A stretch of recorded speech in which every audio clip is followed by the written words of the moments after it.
negara itu sah kalau dia menjadi target dalam perang kalau dia memang orang militer, kemudian dia memang terlibat langsung di dalam perang itu, dia mengomandani, dan kemudian yang ketiga kalau dia di dalam undang-undangnya itu menyatakan bahwa kepala negara misalnya itu adalah komando angkatan bersenjata. Jadi Ya. dia bagian dari militer, dia sah untuk diserang.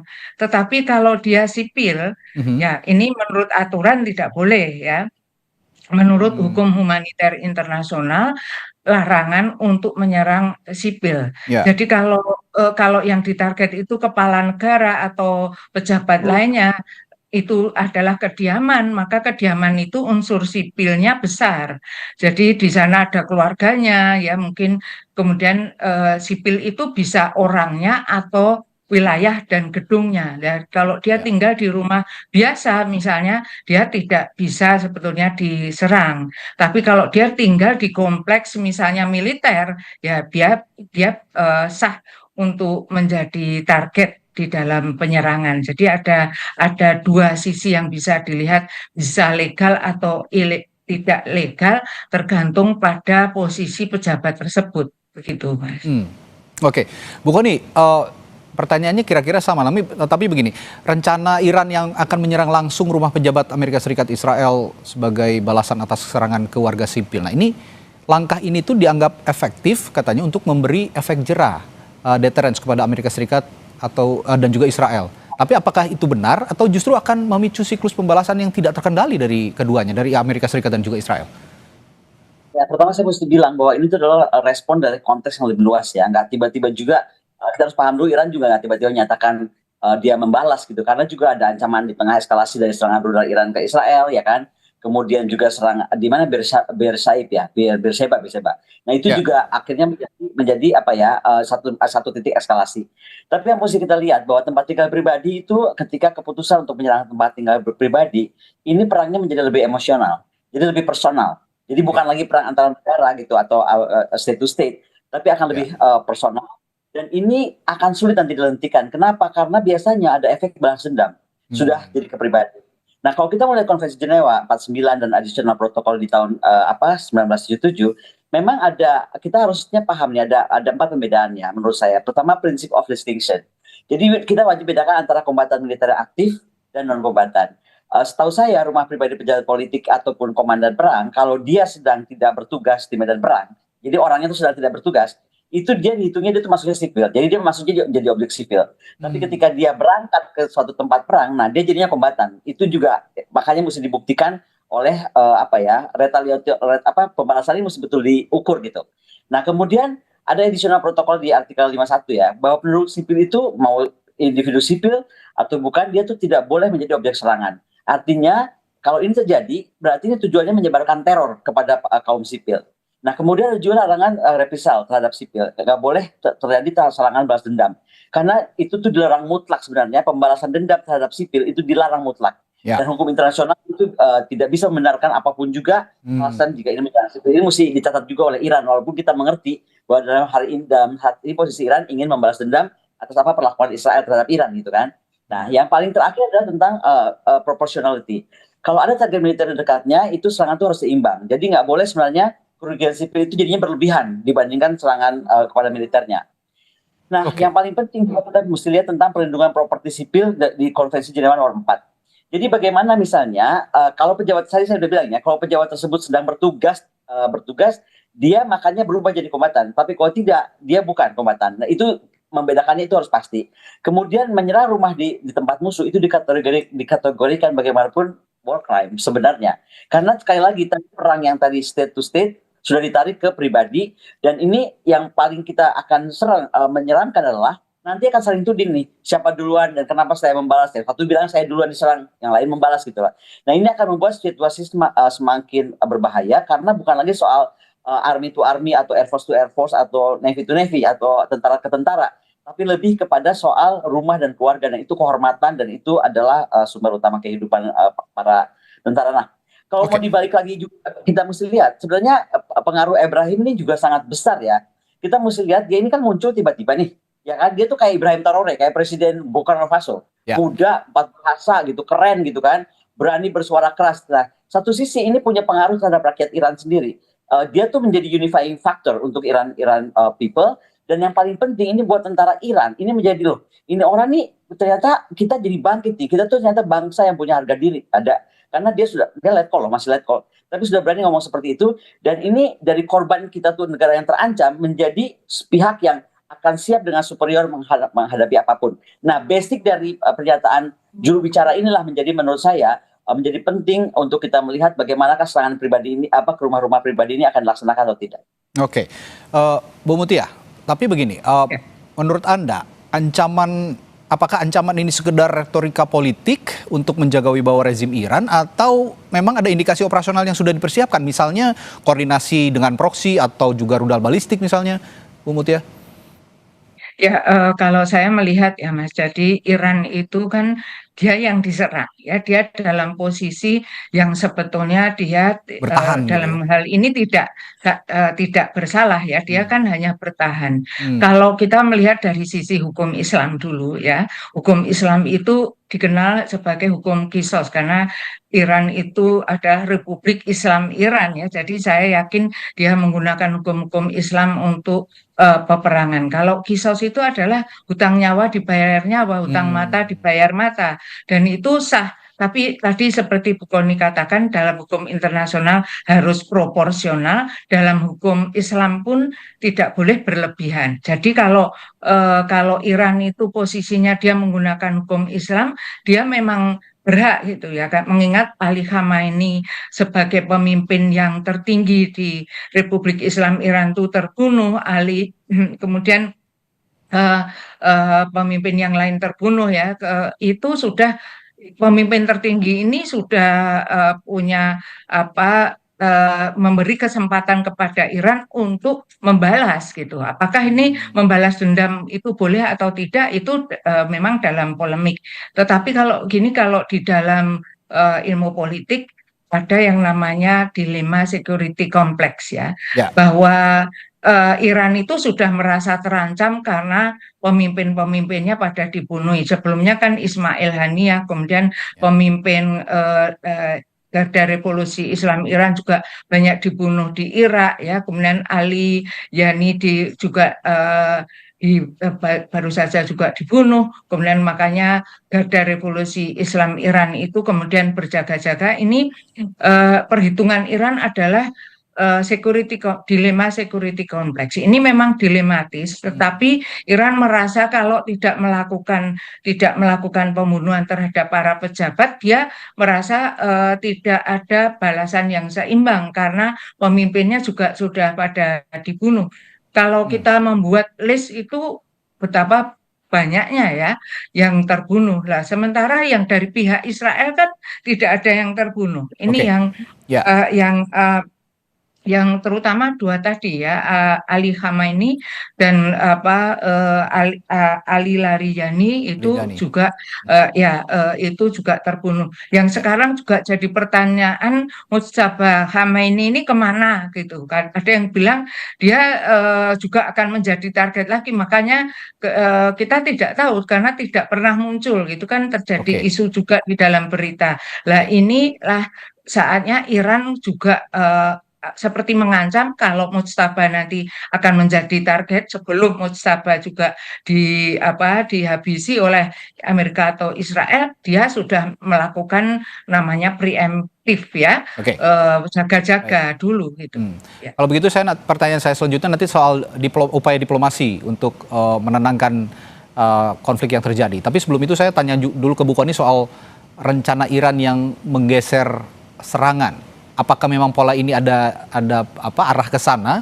Tapi di mana sebelumnya serangan-serangan ini menjadi pusat senjata yang bergeser menyerang warga sipil lainnya? Ini yang harus dibedakan di mananya tuh, Bu Kony? Gini, kita mesti sebelum kita bedakan, tadi saya ingatkan ya, berapa pentingnya sosok Ebrahim Zolfagari ini untuk tentaranya Iran sendiri lah. Selain untuk unifying people yang saya sebutkan. Ya. Jadi dari faktor narasi yang dia sebutkan, dia selalu sebut bahwa Iran itu adalah sejarah keberanian rakyat. Dari sejarahnya yang ribuan tahun lalu. Kemudian dia membuat orang itu merasa ada pemimpin yang punya harga diri tadi kan. Nah, kaitkan itu dengan sekarang statementnya Trump. Trump ini memang bikin orang jadi stres gitu loh, atau jadi gimana nggak emosi ya.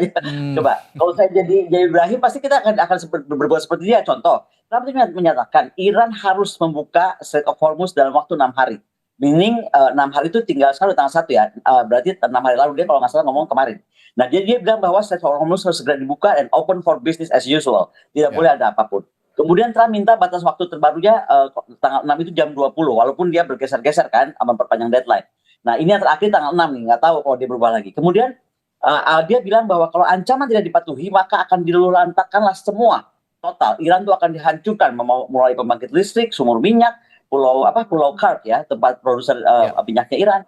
Dan juga bagaimana dia sudah bilang bahwa dia sudah bicara kok dengan beberapa kelompok di Iran. Nah ini membuat sebenarnya keputusan dari tentara ini kan juga perang cyber nih, betul nggak sih? Betul. Ada perang strategi. Makanya Ibrahim di sini juga langsung dengan tegas menyatakan bahwa oke, kami akan membalas dendam atas situasi yang diberikan kepada kami sekarang, bahwa kami akan menjangkau siapapun pejabat Israel dan Amerika yang ada di Timur Tengah gitu. Nah ini menjadi menarik, apalagi kalau kita kaitkan dengan Netanyahu. Netanyahu ini kan sekarang juga dia dia selalu bilang bahwa Israel itu Iran itu sudah hancur lebur. Baik. Tapi sebenarnya dia sama sekali tidak. Nah, dan dia minta ada kompromi cepat. Bagaimana mungkin kompromi cepat dicapai dengan cara-cara seperti ini? Jadi kalau kita tarik, apakah ini akan menjadi digeser kemanapun arah perangnya? Tidak segampang yang kita rancang gitu. Karena bagaimanapun Iran posisi sudah atas. Oke, itu tidak semudah yang dibayangkan. Baik, nanti setelah ini kita juga akan kembali bertanya kepada Bu Mutia tadi sesuai dengan apa yang saya rencanakan sebelumnya untuk bertanya bagaimana langkah diplomasi yang akan ditempuh kira-kira ke depannya. Namun sebelumnya kita saksikan dulu atau kita simak kumandang azan maghrib untuk wilayah Jakarta dan sekitarnya berikut ini.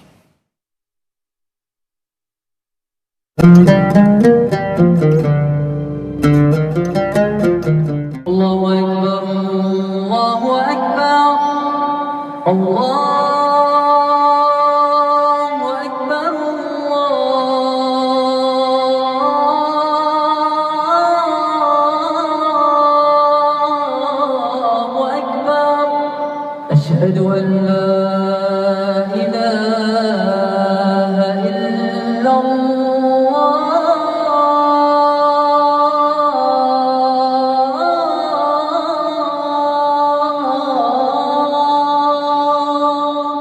أشهد أن لا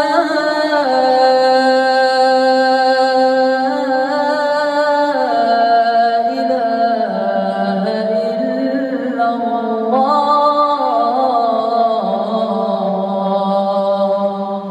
أشهد أن محمدا رسول الله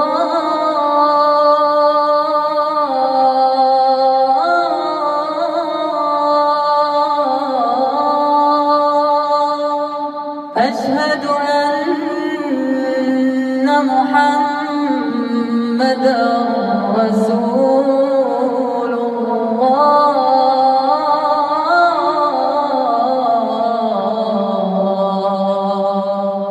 حي على الصلاة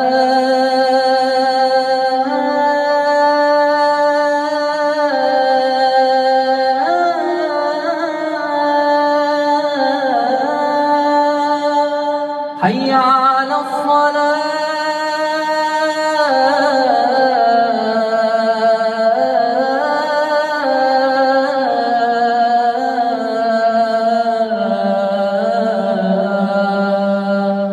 حي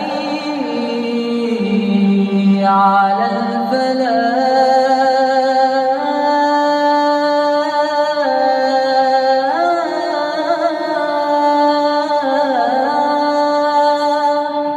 حي على الفلاح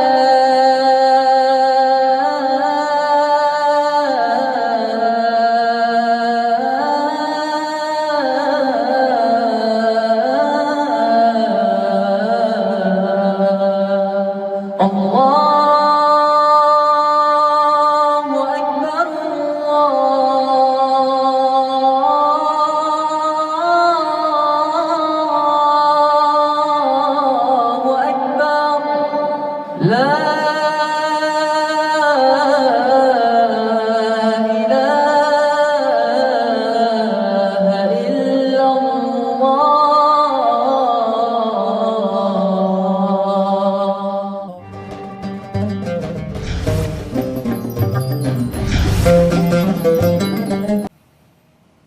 kami ucapkan selamat menunaikan ibadah sholat maghrib untuk Anda yang menjalankan di wilayah Jakarta dan juga sekitarnya. Kita lanjutkan perbincangan kembali bersama Ibu Koni dan Bu Mutiah. Tadi saya sebelum jeda menanyakan ke Bu Mutiah soal upaya diplomasi. Bu Mutiah, kalau bicara diplomasi, apakah ancaman ini justru mempercepat atau bisa memperlambat kemungkinan negosiasi damai? Mengacu pada rumor Pakistan katanya juga akan jadi tuan rumah perundingan AS Iran katanya, Bu Mutiah.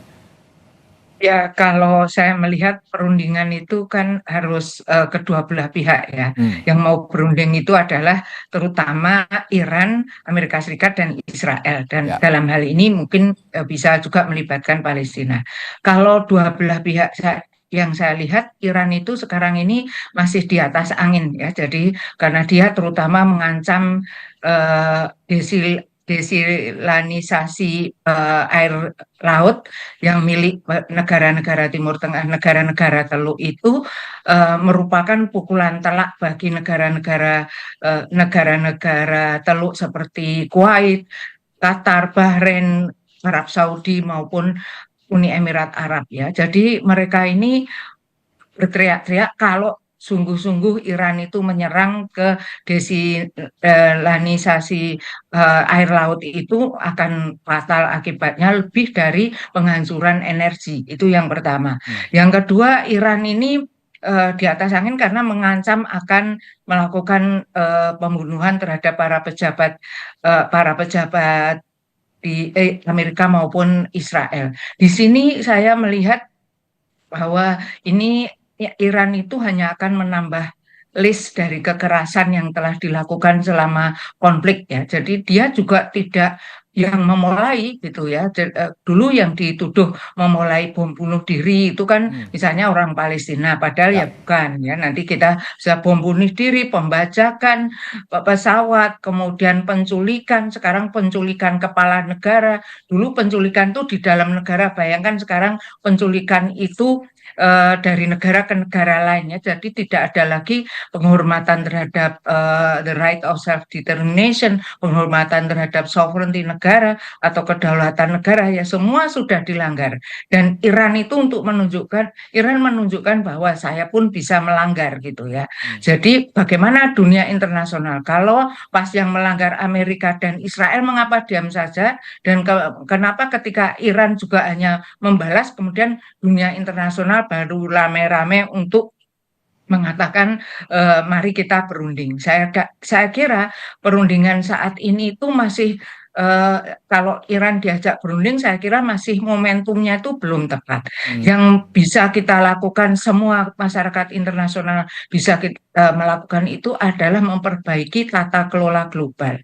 Karena perang Iran ini, perang Gaza, perang Iran di Timur Tengah ini menunjukkan bahwa tata kelola global dalam hal ini PBB, hukum internasional, hukum humaniter internasional, kemudian etika konvensi Jenewa, etika-etika internasional atau norma-norma internasional itu mati suri paling tidak jalan. Jadi ini yang bisa kita dorong untuk berjalan, karena bagaimanapun institusinya sudah ada di PBB itu, mekanisme kalau untuk menghentikan perang seperti apa itu sudah ada, piagam-piagam PBB yang untuk membackup bagaimana menyelesaikan sebuah konflik itu ada, tetapi tidak dijalankan ya oleh Sekjen PBB sendiri. Saya melihat dia juga kewalahan kemungkinan, maka masyarakat internasional harus kemudian memasuki arena untuk melakukan diplomasi itu,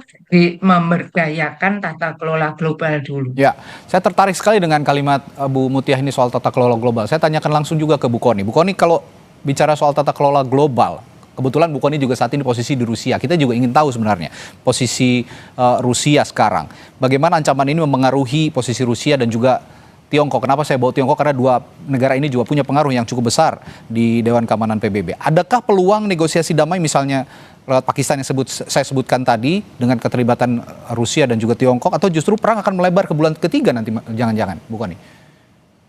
Pertanyaan ini menarik, karena kalau kita sebut Pakistan, Islamabad itu sekarang sudah duduk dengan Turki, Mesir, Arab Saudi kan, membahas bagaimana Strait of Hormuz segera dibuka karena berdampak parah pada seluruh dunia. Yang kata Presiden Putin, dampak ini akan seperti kita kena pandemi. Menurut Presiden Putin itu statementnya. Makanya Presiden Putin bersikeras perang ini harus segera berhenti. Tapi sebelum itu kita mesti lihat juga ya, perang Pakistan itu akhirnya cuma penyampai pesan. Di sini saya melihat Iran tuh lebih menunggu Rusia dan Cina.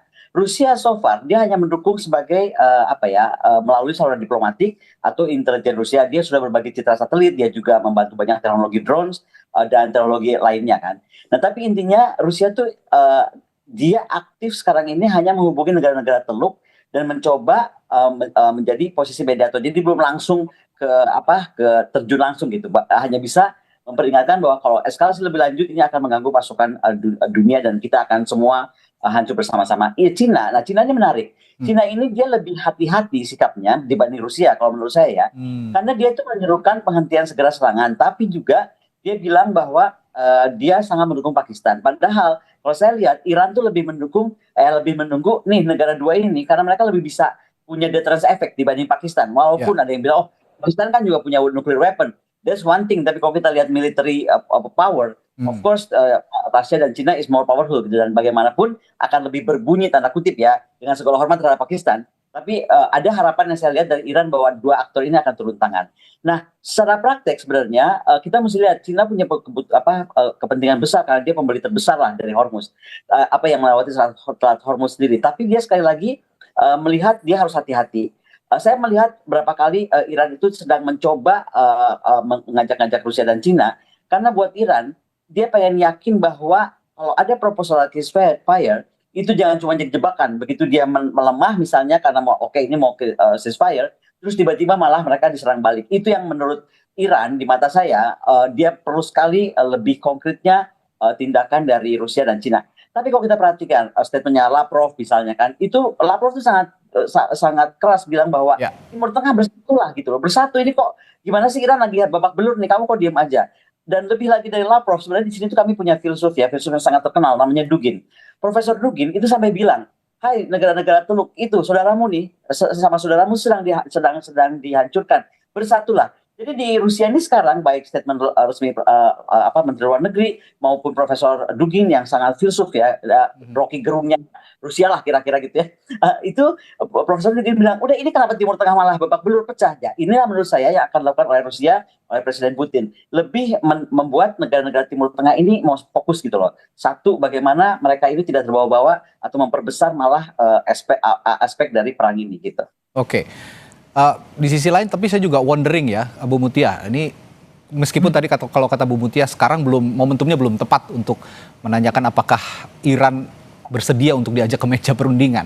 Tapi saya juga wondering ke depan, ada nggak sih dari keduanya ini, kedua belah pihak ini titik lelah ketika perang terus berkecamuk terus berlanjut meskipun masing-masing proksi juga membantu gitu, tapi mungkinkah ada titik lelah sekaligus juga exit strategy atau jalan keluar bagi kedua belah pihak supaya eskalasi ini tidak berujung pada perang total amit-amit sampai ke perang dunia ketiga atau World War III gitu. Saya akan tanyakan hal itu nanti ke Bu Mutia, tapi kita jeda dulu di Sapa Indonesia Malam, segera kembali.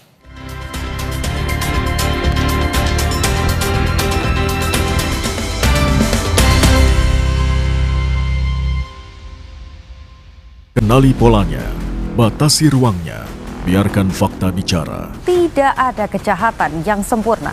Dalam Borgol, ikuti pada jam-jam berikut, live di Kompas TV.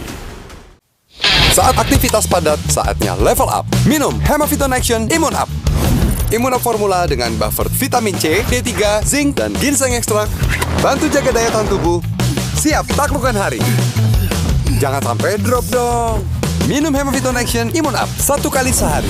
Ready, action lagi. Baru Hemaviton Action Energy Drink. Energi gue untuk siap action. Saat ada tantangan lebih, ini waktunya challenge your action. Hemaviton Action Immune Up. Hemaviton Action Energy Drink. Polemik utang kereta cepat Jakarta-Bandung Wush masih bergulir. Presiden Prabowo bahkan menyebut akan bertanggung jawab. Serap berita dan informasi terpilih.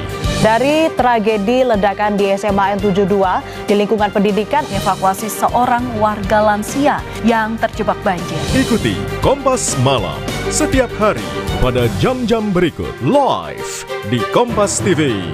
Didukung oleh Rumah itu penting untuk kita semua. Bisa bayangin nggak kalau kita nggak punya rumah? Mau pulang kemana, ayo? Nah, kalau rumah komika, apa isinya? Ya komika lah. Komika mah nggak perlu diwakilin. Udah pada pinter bersuara. Untuk jadi komika, butuh banyak belajar dan harus terus update, bukan sekadar lucu. Siap-siap lagi deh kita ramein rumah komika. Nggak pakai stres, kita ketawa bareng saja di Suci 12. Perang di Timur Tengah kian membara. Gejolak harga minyak pun memaksa banyak negara di dunia melakukan penghematan energi. Presiden semalam memerintahkan kepada saya dan tim untuk segera mencari pasokan minyak dari hampir semua negara. Darurat energi adalah kalau misalnya suplainya berhenti, jadi kalau bilang darurat enggak. Sekarang persediaan aman. Pertanyaannya sampai kapan? Sebenarnya tidak ada persiapan sama sekali. Business Talk, Selasa 31 Maret pukul 10.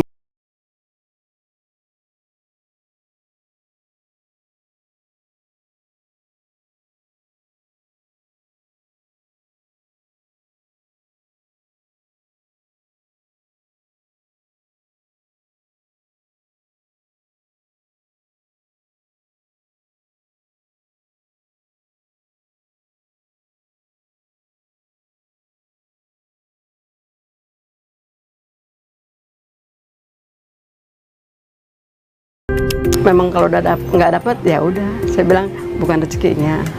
Kita yang sakit atau anak istri, kemungkinan kalau kita lagi ada duit ya kita bawa ke puskesmas bayar untuk umum, sedangkan kalau nggak punya duit ya paling cuma berobat warung aja.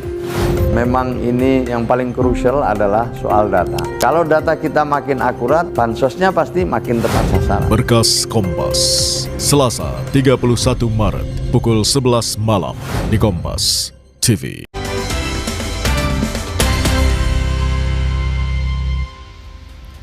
Masih berbincang bersama Ibu Koni dengan juga Bu Mutia. Tadi saya sebelum jeda sempat menyinggung soal exit strategi dan juga saya berandai-andai jika saat ini pun Iran belum bersedia untuk masuk ke meja perundingan, tapi apakah dari kedua belah pihak ini ada titik lelah ketika perang nantinya berlarut-larut? Sekarang sudah mulai masuki bulan kedua, tapi jangan sampai lah ya sampai berlarut-larut, tapi inginnya kita bisa di stop dengan exit strategi. Nah, kira-kira apa yang bisa menjadi titik temu, terutama exit strategi bagi kedua pihak agar eskalasi ini tidak berujung pada perang total atau amit-amit sampai perang dunia ketiga gitu, Bu Mutia?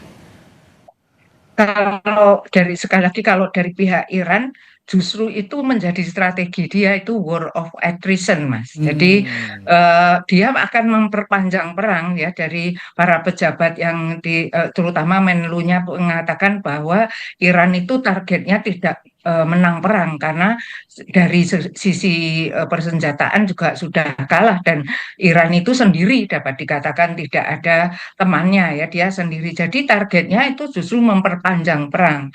Jadi ini yang menjadi strategi untuk membuat musuh itu kewalahan. Dia punya strategi berikutnya adalah cara memperpanjang perang itu adalah memecah konsentrasi musuhnya dengan membangun yang namanya poros perlawanan atau axis of resistance yang terdiri dari Houthi di Yaman ya, kalau kita melihat peta itu dari Selat Hormuz, Samudra India, ada Yaman, kemudian Houthi ini menguasai Bab el-Mandeb selat berikutnya. Ya. Laut Merah itu adalah Bab el-Mandeb. Kalau itu nanti juga ditutup oleh Yaman, nah itulah akan membuat kewalahan semua pihak ya. Jadi kemudian ini juga sudah dipersiapkan oleh Iran, misalnya dia selalu membantu Hizbullah, dia membangun jaringan atau membangun aliansi Hizbullah di Lebanon, membangun aliansi komunitas Suriah komunitas Syiah di Suriah dan Irak, dan kemudian tentu saja Hamas di Palestina ya. Jadi poros ini yang menguatkan dia gitu, yang menguatkan dia akan nanti perang ini akan lama. Jadi bukan dialah yang jadi dia bertujuan untuk mengendalikan perang ini. Jadi kalau saya lihat tujuannya adalah membuat kewalahan para musuhnya dan Ya, kemudian menarik sekali. komunitas internasional akan menghentikan perang itu karena misalnya Cina tadi sudah disinggung Bu Koni, Cina itu sangat berkepentingan karena 40-50% import minyaknya kan dari Hormuz. Tapi Hormuz, ya. katanya ya, nanti Cina akan juga tertarik untuk terlibat kalau dia kepentingannya terganggu. Tapi oleh Iran sudah dijamin kan negara yang tidak bisa lewat Selat Hormuz itu yang memusuhi Iran atau yang berkawan dengan Amerika dan Israel ya. Indonesia termasuk 2 kapal Pertamina masih belum bisa lolos ya. Mungkin kita dianggap kita berteman dengan Amerika dan Israel, kemungkinan seperti itu ya. Oke, ya saya sangat menarik sekali apa yang diutarakan oleh Bu Mutia. Ketika Iran mungkin bisa jadi sistem pertahanannya tidak sebombastis Amerika Serikat dan Israel, tapi taktik untuk memecah konsentrasi musuh, dalam hal ini Amerika Serikat dan Israel beserta proksi-proksinya dan juga Iran dengan proksi-proksinya, ada di Houthi, ada di Hezbollah, ada juga tadi dikatakan di Suriah dan juga di Palestina. Bu Koni, kalau begitu gini, Iran ini kan punya salah satu badan intelijen juga yang paling misterius begitu ya, salah satu ya yang paling misterius di dunia, VEFAK. Nah ini saya tertarik juga dengan badan intelijen Iran ini juga.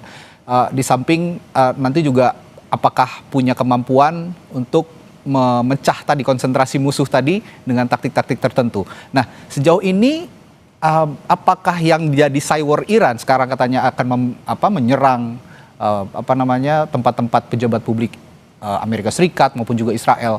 Apakah badan intelijen Iran VEFAK ini juga punya kemampuan untuk itu?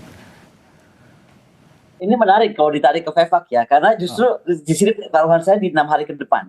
Ancaman Trump itu kan tadi saya bilang nggak main-main. Dia pokoknya ingin Hormuz itu beroperasi seperti biasa.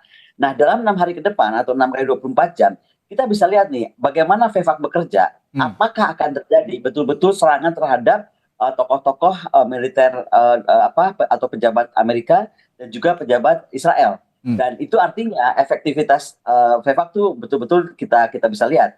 Jangan lupa tadi saya bilang bahwa ada bantuan intelijen juga dari FSB misalnya, dari Rusia. Rusia itu memberi data banyak ya. Kita nggak KGB namanya, sekarang sudah FSB. Nah jadi sekarang itu ada bantuan intelijen yang kuat dari FSB, belum lagi dari Cina dan belum lagi dari tadi negara-negara kawan-kawannya Iran.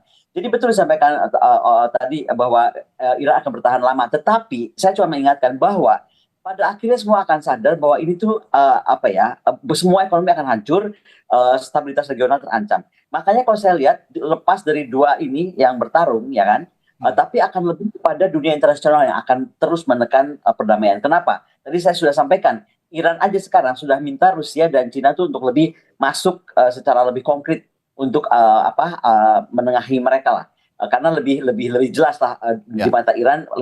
Nah, itu artinya juga Iran bukannya dia menyerah, tapi dia sudah bisa hitung kalau jangka panjang nih ini akan semuanya, dan dia nggak mau egois lah, seluruh dunia akan hancur hanya karena mereka perang. Itu loh kira-kira ada kesadaran itu di pihak Iran sendiri. Tapi dalam satu sisi juga dia tahu betapa licinnya pihak lawannya, sehingga dia makanya dengan terima kasih kepada Islamabad tetap saja menunggu reaksi dari Rusia dan Cina sebagai negara aktor besar di dunia gitu, yang ada di DK. Selain di DK juga kita lihatlah kemampuan bagaimana Rusia dan Cina kan. Nah, jadi ini juga penting. Tapi kembali kepada VEFAK sendiri, saya rasa ini kalau saya nih malah pernyataan itu membuat saya ingin menunggu nih di 6 hari ini eskalasinya apa yang akan terjadi. Apakah betul akan terjadi serangan, dan kalau jadi terjadi serangan kepada misalnya ke rumahnya Netanyahu lah, misalnya ini ya.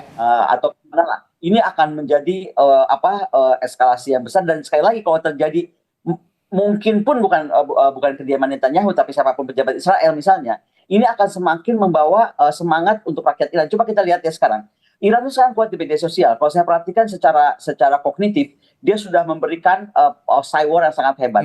Kita lihat kalau lihat iklan-iklan semua, Angkatan Darat, Angkatan Laut, Angkatan Udaranya Iran selalu bilang kan, kemana aja kami sudah menunggu, kapan kamu datang. Jadi seolah-olah nggak ada takutnya gitu loh. Propaganda yang luar biasa ya. Iya, keberanian yang luar biasa dan juga momentum yang luar biasa. Jadi saya rasa cywarnya ini akan semakin keras ya kan. Dan kita lihat di dalam waktu 6 kali 24 jam nih apa yang terjadi. Dan saya merasa bisa saja nih Trump juga mundur lagi waktunya. Apalagi Trump sendiri sedang menghadapi eskalasi dengan gerakan American knocking itu di mana-mana, dan itu buat Trump juga pasti sebuah pressure. Ya, ini menandakan bahwa betapa pentingnya posisi Iran di mata dunia, terutama untuk jalur perdagangan dunia itu tadi yang digantungkan oleh beberapa negara, termasuk negara-negara besar seperti Rusia, Tiongkok, termasuk juga Indonesia, bahkan Amerika Serikat yang katanya menurut Trump kalau tidak menyerah saya akan rubah katanya namanya Selat Hormuz jadi Selat Trump Strait. Kata ini yang menarik sekali posisi Iran di mata dunia. Baik, terima kasih Bu Kony Rahkundini Bakri, Guru Besar International Relations Saint Petersburg State University, dan juga ada Guru Besar Geopolitik Timur Tengah Universitas Gadjah Mada Siti Mutia Setiawati. Terima kasih Ibu telah berbagi perspektifnya di Sapa Indonesia Malam. Sampai jumpa lagi, selamat malam. Saudara, kelompok Houthi di Yaman mendukung Iran dengan menyerang Israel di tengah Pakistan dan sejumlah negara kawasan gelar pertemuan untuk hentikan perang. Ulasannya juga kami punya di Sapa Indonesia Malam yang akan segera kami hadirkan sesaat lagi.